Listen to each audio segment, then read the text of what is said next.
Hey guys, this is Dr. Johnson from Healthy Sprouts and House Calls. I promised a couple more videos, and so I thought I would get to it. Sorry that it's been a little bit of time. I just want to shout out a thank you to all the people who have called me, messaged me, emailed me, and been very respectful and asked questions. Some I can answer, some are really very complex, and I don't know that we have the answer to some of those questions. So I think the main thing that I want you to know is I just appreciate the open respect and the conversation. That's really, really important. So I wanted to go over like the next thing that I want to tell y'all about, which is my experience in the vaccine study and my knowledge from reading about the trial that was presented to the FDA and to the ACIP. So basically, you know, people who know me and know when I talk about vaccines, vaccination, it's a team sport in general, right? So we all know and talk about herd immunity. Maybe not all of us completely understand it, but part of active immunization is that you have to have enough people immunized to have an impact. And there's a difference in vaccine efficacy. So vaccine efficacy, like how well it works, has different portions that we measure. One is like how well does it work in the individual, right? How well does it work for me in preventing infection or disease, which are two different things, infection and disease.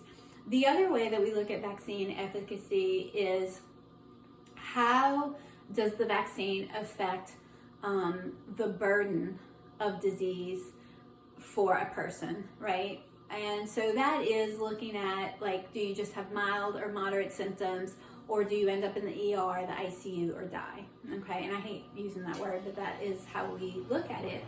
And then, you know, what is the vaccine efficacy in a community? Like, can we have enough of the herd get a vaccine to protect those people who potentially can't be vaccinated because they have cancer and they're on chemotherapy, or they have an immune problem, or they have maybe for some things like diphtheria, tetanus, pertussis, an unknown neurologic problem, and they have seizures, so we don't know why they're having seizures, so they can't get it. So there's efficacy that we look at, you know, for the whole community. So one of the things I want to tell you is that a phase 3 trial looks at the I in team, right? So there's no I in team, right? So we're not necessarily looking at, per se, you know, what is this going to be for herd immunity? What is this going to be for the community? We're looking at the individual in a phase 3 trial. Have we seen enough people to where we can tell, does the individual have risk of adverse events caused by the vaccine? Some adverse events in a study are not caused by the vaccine. You know, they are from other things. Like if you get in a car accident the day you got a vaccine, that's not because of the vaccine, right? So there are other adverse events. But we're looking at the individual, and does the individual get adverse events, and does the vaccine work in preventing infection or disease for that individual, okay? So this is the time in a phase 3 trial that we're gonna pretend that there's an I in team, and you're gonna wanna understand that that's what we're looking at in this most recent data. So I signed up for the Pfizer trial, which kudos to Holston Medical Group for being a clinical research trial space for it. And they divide us into people who got saline and people who actually got the vaccine, okay? And whenever you do a trial, there are people who sign up for it that maybe are not really good candidates, or they meet the criteria, or they don't go to both appointments like they're supposed to, or they don't keep up with their log. And they do move those people out of the trial, okay? And they divided us into 2 groups, which were pretty sizable groups. So, you know, you take like 36,000 something people, and then you divide that in half. Those are your 2 arms, okay? And I went in August for my first visit in the morning, and I got an injection. I'm right-handed, so I got it in my left arm. And maybe that afternoon and the next day I thought, well, maybe my arm's sore, but I'm not really sure. It was nothing like my experience, because I'm in the over 50 crowd, it was nothing like my experience with Shingrix and Pneumovax, which, you know, my arm did swell, it did get red, it was tender, and I couldn't like lift it to brush my hair for about 24 hours, and I had to take, ibuprofen to relieve that. So it was nothing like that.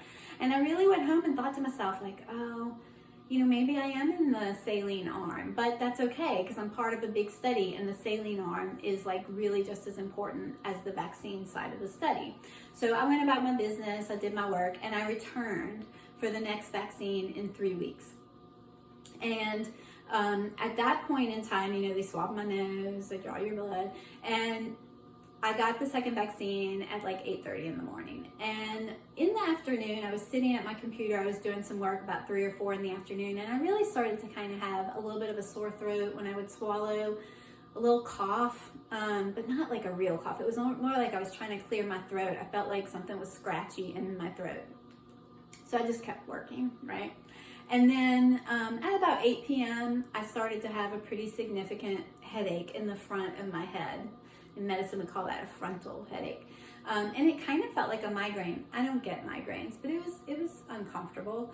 And so I lived with my mother and my son and, my family. And so I went and told my mom, my head's really bothering me. I'm going to go lay down. Now, the trial nurses had told me that if I wanted to, I could take ibuprofen or take Aleve, Tylenol.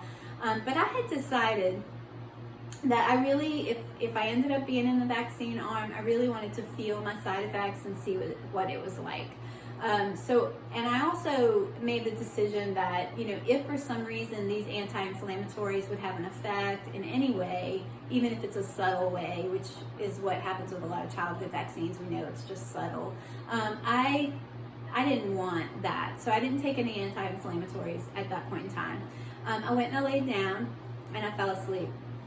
And at 11 p.m., I woke up and I still had that pretty significant headache, but I had chills that had been added to it, and some muscle aches in my back. And so I took my temperature, and it was, like 101, maybe a little bit higher than that. And I didn't still want to take any kind of medicine or anything. So I laid back down and tried to go to sleep. But I will tell you, it was a restless sleep.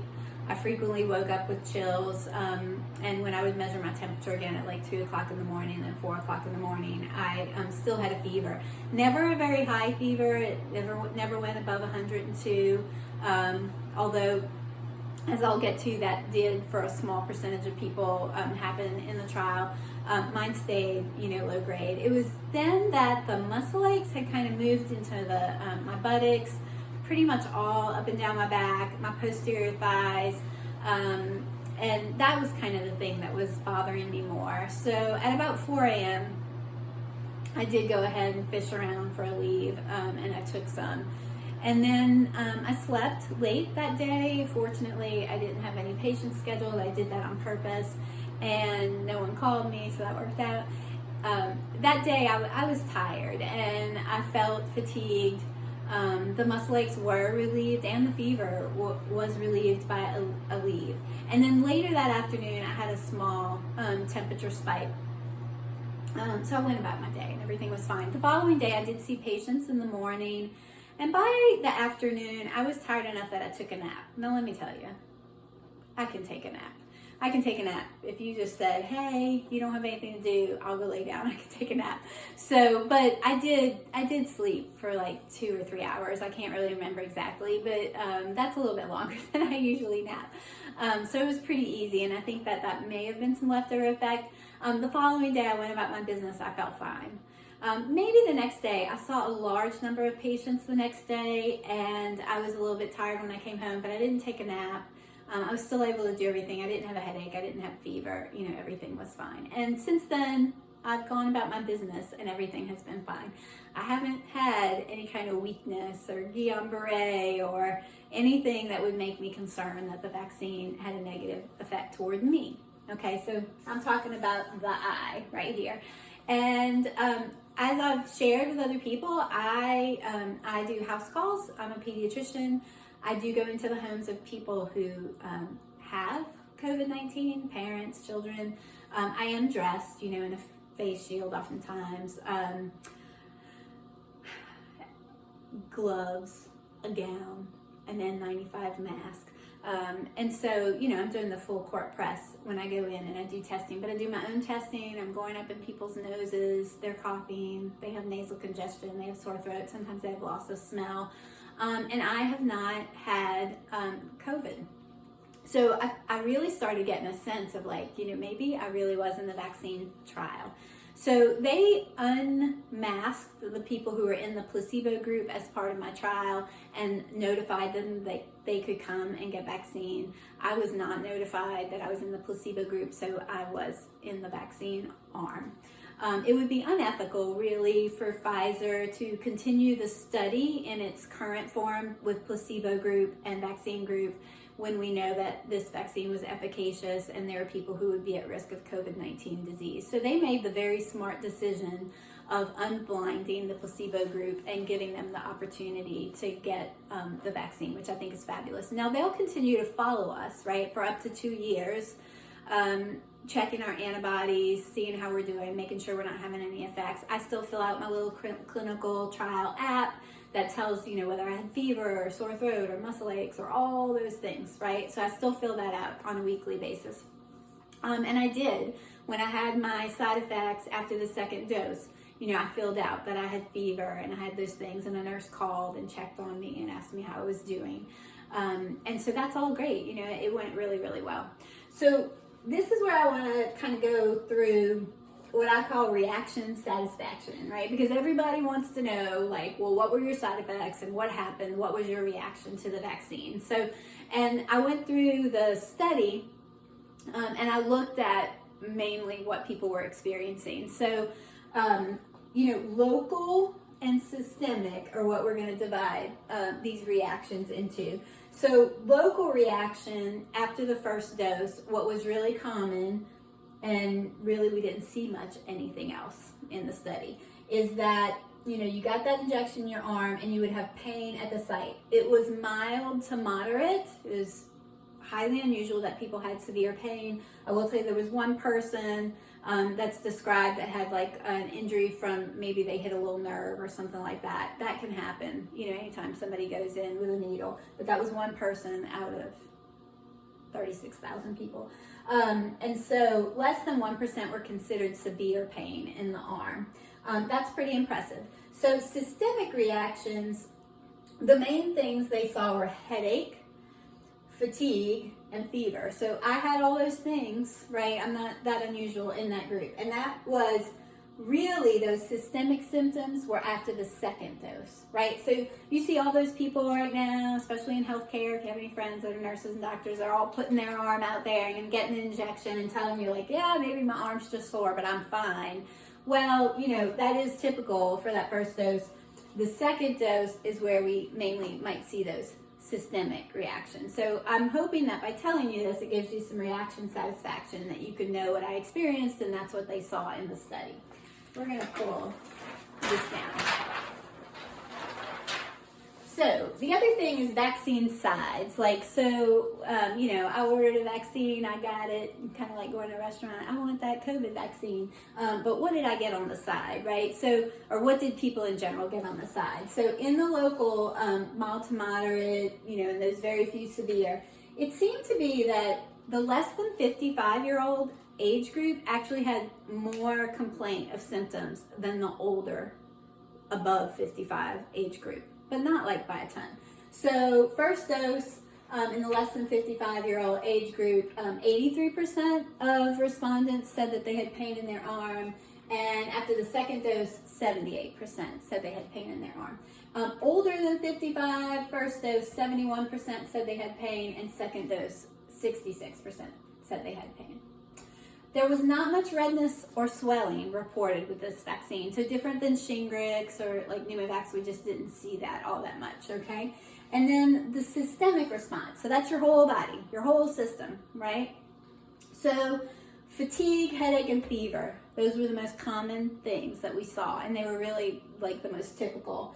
So the less than 55-year-old age group, when they had those systemic symptoms after the second dose, about 59% of them had fatigue, 51% older than 55 had fatigue, headache, about half of the people had less than 55 years old, headache, and then older than 55, about 39%.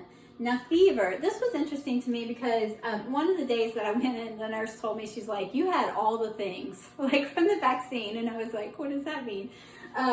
So I did have fever, but actually not that many people in the study had a complaint of fever. So less than 55 years of age, about 16% of people said they had fever, and older than 55, about 11%. Now this is like super interesting, and I thought it was really of note.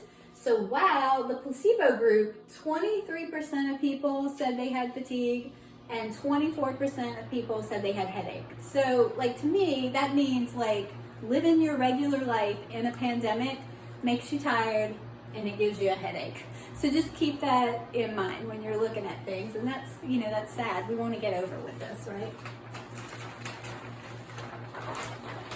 So the other thing about the I in team that I just want to go over with, and remember, that's because phase 3 trials basically look at adverse events, kind of focusing on the individual, and also, you know, focusing on efficacy, like does it work?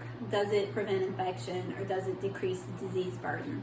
So they had tested people before we got the vaccine on the first dose to see if they had COVID, right? We had antibodies drawn and we had a PCR done. And it just so happens, since this is a disease where you might see asymptomatic people, that there were people that they tested from the get-go who already had evidence that they had had COVID-19 and they didn't even know it, right?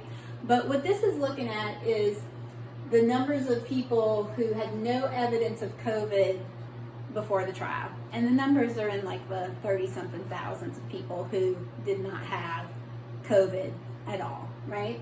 Of those, after they were 7 days after they received the second dose, there were only 8 cases of COVID-19 identified.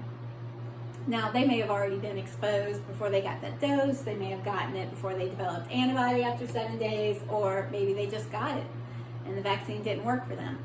We don't know that part, right? You have to be more specific in finding out that part. But this is the placebo. So the people who got salt water in their arm, there were 162 cases of COVID-19 greater than 7 days after that second dose. So that's the thing that like really caught a lot of attention. The other thing that they noticed is 12 days after the first dose, they started to see a drop off in the vaccine recipients in the number of cases. And I can go over that later. We're not going to go over that today, but you can see like the drop off. And then that drop off is even more after the second dose, and even more after 7 days after the second dose. So this is pretty impressive, and it's pretty reassuring.